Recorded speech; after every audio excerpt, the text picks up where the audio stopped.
Allez, Longchamp avec deux groupes 1. On démarre par le prix d'Ispahan et la victoire de Sozy. Sozy qui était raccourci en la circonstance. Ouais, 1850 mètres à parcourir pour le cheval qui avait fait son retour dans le prix Gannet. Donc ça fait quand même une sacrée différence quand même de distance. Paris, je ne sais pas. Le cheval avait été supplémenté pour cette épreuve dans une épreuve qui, au niveau de l'adversité, lui offrait l'opportunité de gagner. Et croyez-moi, on lui a pas fait de cadeau quand même dans cette épreuve. Il y a eu au départ, Sozy a été obligé de démarrer. Ensuite, Sylvestre de Sousa n'a pas laissé sa place à Maxime Guyon. Donc Maxime Guyon a dû tourner en 4e épaisseur dans le tournant pour accélérer. À cet instant, Christophe Soumillon lui fait un canter avec l'autre favori de la course qui s'annonçait comme pour très bien faire. Mais ensuite, Maxime Guyon, il le connaît par cœur, Sozy.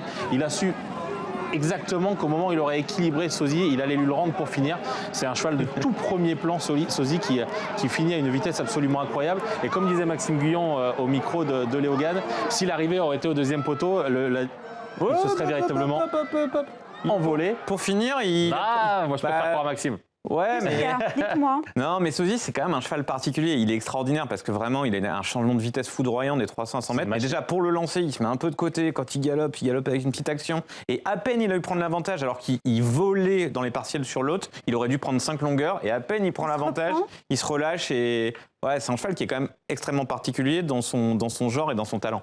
David, c'est une victoire importante parce que c'est un cheval qu'on a vu sur 2004. On l'a dit, il a gagné aussi le Gannet sur 2000. Là, c'est 1850 mètres. C'est super important pour l'élevage, je pense. C'est ça. Et c'est certainement dans ce but-là où ils ont couru cette course. Mais c'est génial, enfin, de l'avoir amené là.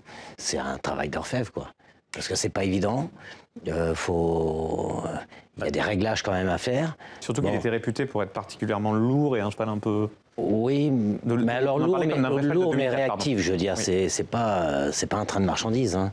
Mais après, moi, ce qui me fait rire, c'est ils ont tout fait pour lui, quoi. C'est-à-dire il a eu 3 leaders. C'était une course pour lui au bout du compte. Ils n'ont pas fait de cadeau quand même. Non, mais pas fait de cadeau. Peut-être vous pensez ça dans le sens où il est obligé de se mettre en dehors. Mais moi, la seule crainte pour lui, enfin la seule crainte, comme ça, je réfléchissais avant la course, ça aurait été une fausse course. Ah, qu'il n'y ait pas de train, il aurait été pris de vitesse au démarrage. Ils font 400 mètres sur des chevaux qui sont vraiment milers et qui vont très vite sur les 400 derniers mètres. Il arrive après le poteau. D'ailleurs, ce que dit Davis, le passage qu'il a entré de ligne droite, imagine, ils vont doucement, il leur percute. C'est fini. Il revoit les autres après le poteau. Mais là, ils ont tout fait pour lui. Ils ont démarré mi-descente. De Sousa, on ne sait pas s'il connaît Longchamp, lui, s'il savait où était le poteau. Non, mais après, de Sousa, Maxime a essayé de le ranger. Il n'a pas voulu se ranger. Donc oui, mais je veux dire, bon... Il n'a pas laissé de plume dans ce combat-là de début de course. Ah ben non. Ah non, Ah, mais pas du tout.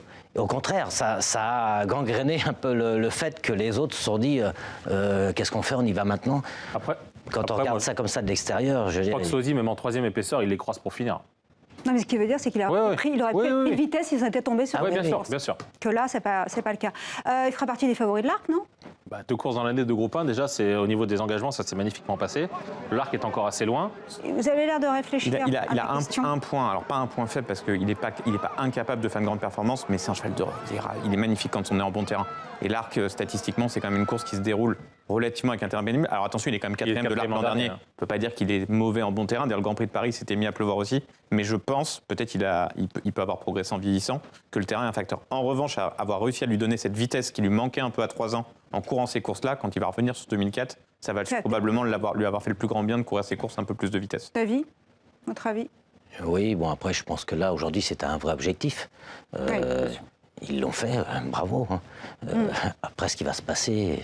Pierre-Yves Bureau, le problème est réglé déjà. Pierre-Yves Bureau, manager de l'écurie, annonce que le prochain objectif, c'est les Eclipse Stakes, du coup, qui vont se courir le 5 juillet. Ça, c'est une belle course à gagner.